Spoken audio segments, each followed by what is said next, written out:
So it's Thursday, and the plan for today is to make our way over to Indiana to Brown County Dragway to get our pit spot for the weekend's race at War in the Woods. Now, this event is known to be one of the sketchiest, scariest, most filthy places that you will ever encounter. And it's 4.5 hours away from our house in a little town called Bean Blossom, Indiana. Billy's driving his Cummins, pulling the big trailer, and me and June Pup are in the 64 pulling the open trailer with the Falcon. Meanwhile, Vicky's got the Suburban, and Scrappy's riding shotgun with her, along with all the merch we're bringing for the event.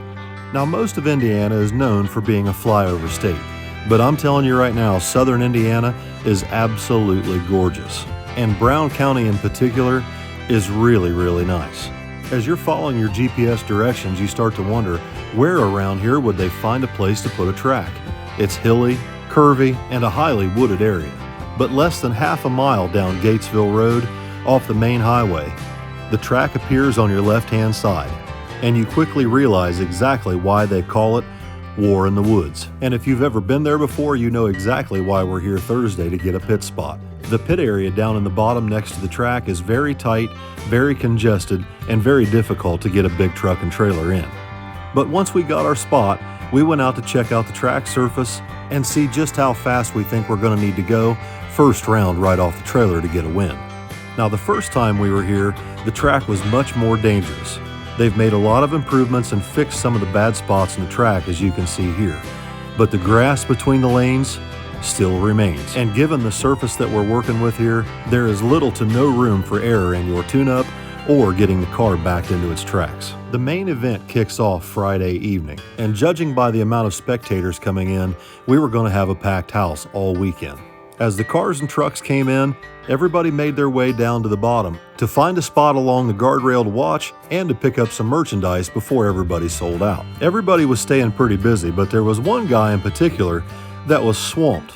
Even though he's trying to race and work on his car, he always found time for the people that came to see him to shake his hand and buy a t-shirt. Jimmy was so busy he didn't even have time to eat his hot dog. You guys are keeping Jimmy Dale busy. He ain't even got time to put plugs or eat his hot dog over there.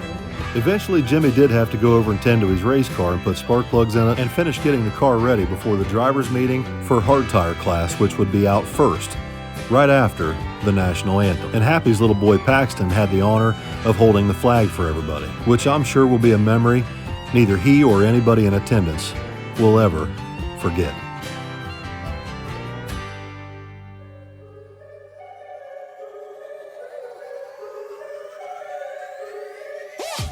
After the national anthem was over, it was time to get down to business. The betting and gambling commenced immediately, and the hard tire cars were out first, where there was a lot of upsets.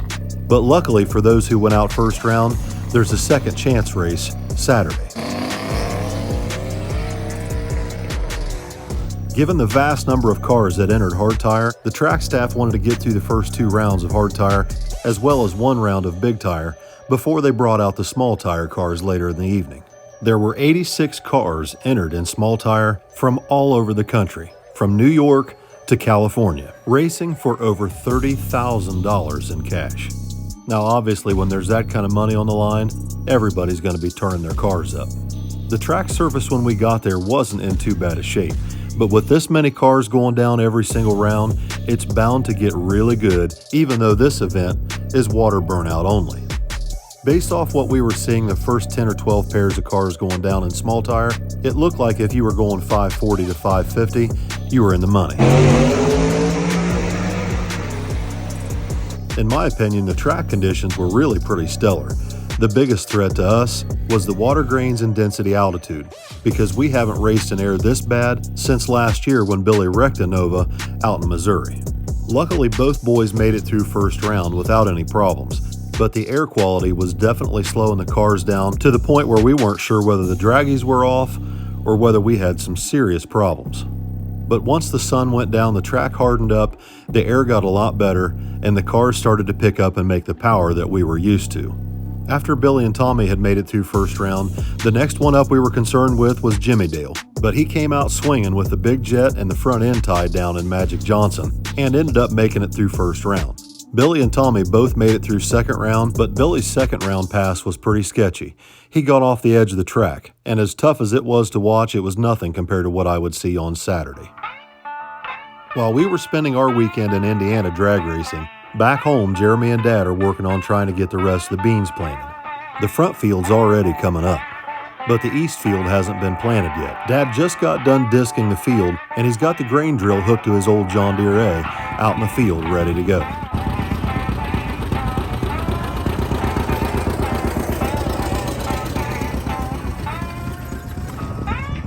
Once Jeremy got the grain drill filled up for Dad, he went back to the shop and started charging the air conditioning in Dad's old Chevy pickup.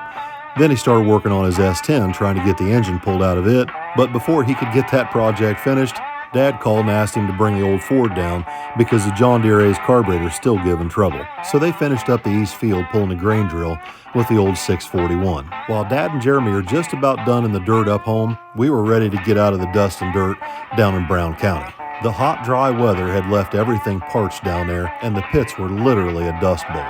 Unfortunately, the generator had run out of gas by Sunday morning, so me and the dogs ran into town in the 64 to pick up a little bit of fuel, and then headed back to the track to load up the cars and finally start making our way home back to Ohio. The kids are working on their video of all the racing action, and I'm sure they'll have it posted not long after you watch this video. You can find it on Street Racing Channel on YouTube. Anyhow, we pulled out of the track about noon on Sunday and made it home in about 4.5 hours. The very first thing we wanted to get accomplished once we got home is get the cars unloaded and start getting all the dust and dirt cleaned off of and out of the cars, especially the Nova, which went for a little ride out through the grass on Saturday night during fourth round. While the kids were busy working on that, I wanted to get the golf cart out and get it cleaned up so we can check the fluids and make sure it's ready for the next weekend's racing. After the golf cart, my attention turned to the old 64, which had sat in that dust bowl down there in Brown County all weekend long.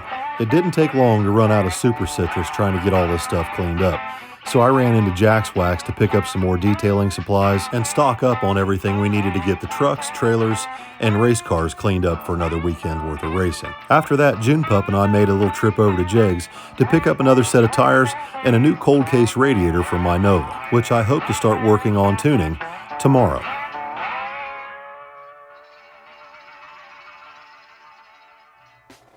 So today's Wednesday, and last night we had a little snafu with getting the cars cleaned up.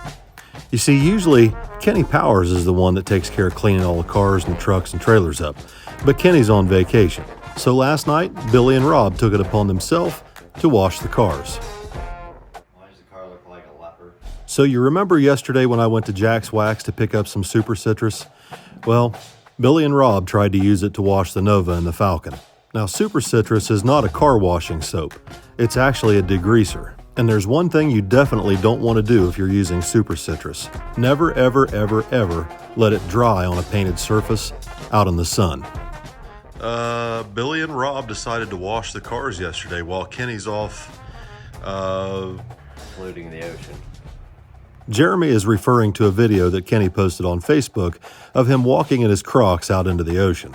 Unfortunately, it didn't take long for things to fall apart here at the shop without Kenny being here.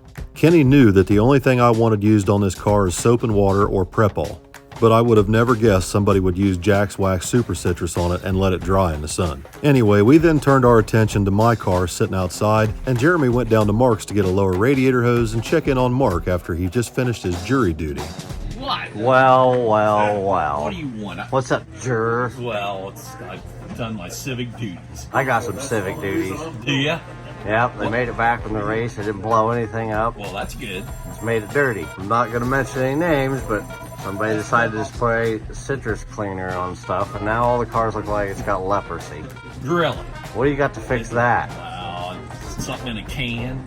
William told me to get a flex line for the radiator hose on the Nova. What do you think of that? Flex line? Yeah, Nah, I don't think so. I know, wanted to vomit in my mouth too. Yeah, I don't think so. We're gonna get a molded hose. Yeah. Yeah. Him and his Get- hillbilliness. Yeah, we're not gonna go flex. What is that? Look at, What is all that? it's a hose. It's going the wrong way.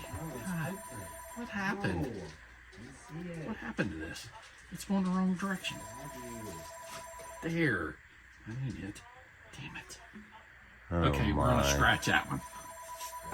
We're scratching. Now, just yesterday, Jeremy removed a perfectly good flex hose that's been on the car for 20 years. Better hurry. He's already called up here and told me chop I'm chop. rushing now. I'm rushing. He's asking for perfection quickly. I know I'm rushing.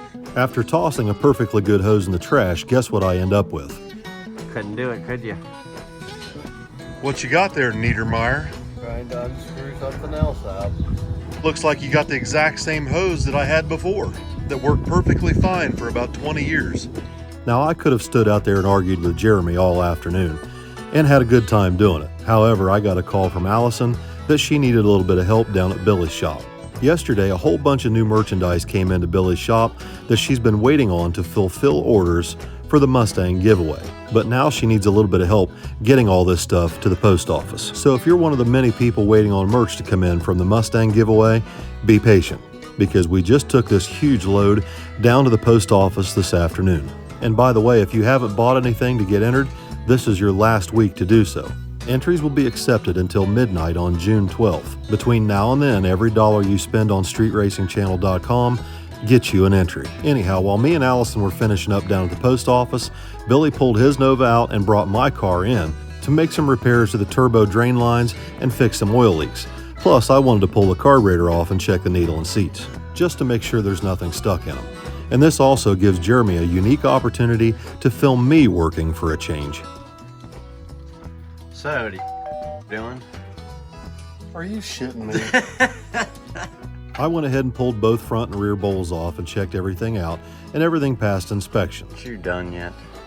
I'm working on it. Pipe down over there. Feel my hair turning gray.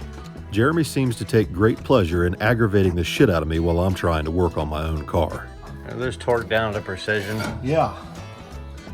You don't have a torque wrench specific for that. Shut up, you. I got hillbilly. Hillbilly, you're the one out there working on it in the driveway.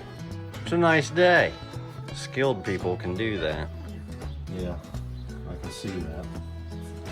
Or you can look at it as not fat ones, because they can actually sit outside without melting. Once I got done putting the carburetor back together, I fired the old Nova up and double-checked all its vital signs to make sure it was ready to go out on the road. The gas gauge is basically reading barely 1/8 of a tank, so I should have just enough to drive from our house into Hebron to the Speedway station, and for the first time in over 30 years, put fuel in a stock fuel tank with an operational gas gauge in my old Nova.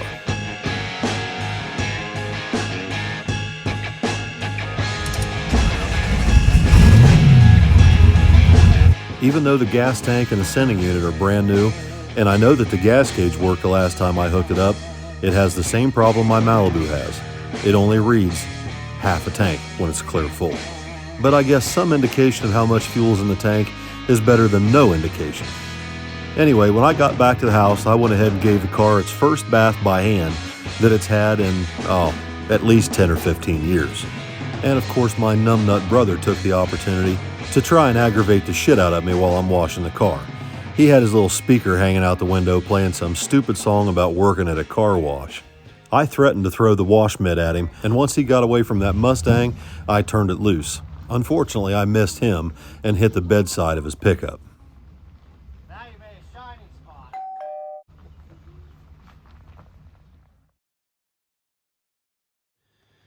All right, everybody, welcome back. Hope everybody enjoyed the video tonight. Both this one and the kids channel, the street racing channel video that just came out today or tonight is really good. I really enjoyed it. I told the kids that was one of my favorite videos. Obviously we didn't win, but we went a few rounds, and the main thing for us is that we got some data on the Nova. We managed to put everything away in one piece. Nothing tore up, which is always a good thing.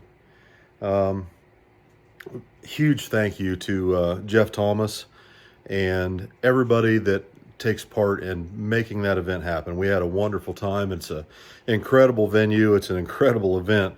It's one of my favorites, even though it is probably one of the most dangerous.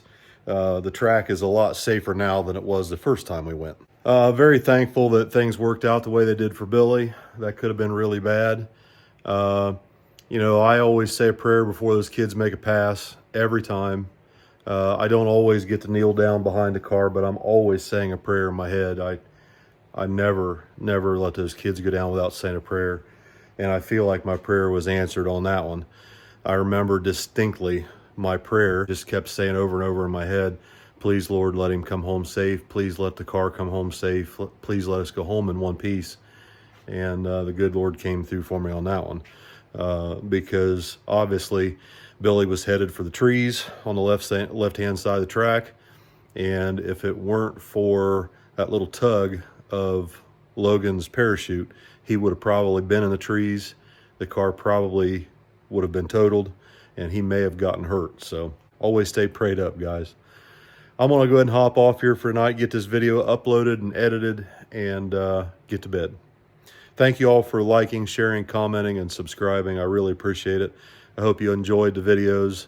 I hope you enjoyed the content from this last weekend. We look forward to seeing you maybe this weekend in Magnolia, Ohio. Tad and Jim's Dragway of Magnolia for No Prep Mania. Good night, everybody.